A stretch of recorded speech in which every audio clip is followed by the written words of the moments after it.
ஐரோப்பிய நாடான இத்தாலியில் வசித்து வந்த நிலையில் மனைவியும் பிள்ளைகளும் இலங்கை சென்ற நிலையில் கணவன் கோர விபத்தில் பலியான துயர சம்பவம் பதிவாகியுள்ளது. இத்தாலியின் பெசோரோவில் நடந்த வீதி விபத்தில் இலங்கையர் ஒருவர் உயிரிழந்துள்ளார். உயிரிழந்தவர் தென்னிலங்கையைச் சேர்ந்த 48 வயதான அஞ்சு ஜெயசிங்க என அடையாளம் காணப்பட்டுள்ளார். அவர் 9 மற்றும் 13 வயதுடைய 2 மகள்களின் தந்தை ஆவார்.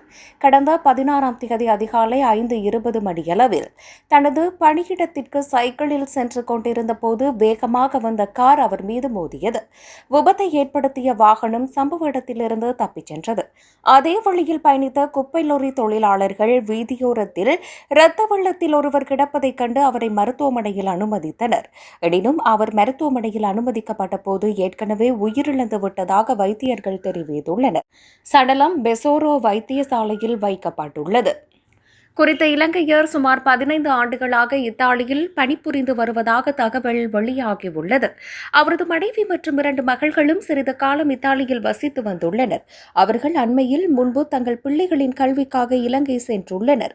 இறுதி சடங்குகள் பற்றிய விவரங்கள் பின்னர் அறிவிக்கப்படும் என உறவினர்கள் தெரிவித்துள்ளனர். சில வாரங்களுக்கு முன்னர் ருமேனியாவில் உணவு விநியோகத்தில் ஈடுபட்டிருந்த இலங்கையைச் சேர்ந்த இளம் தந்தை ஒருவர் விபத்தில் பலியாகியிருந்தமை குறிப்பிடத்தக்கது.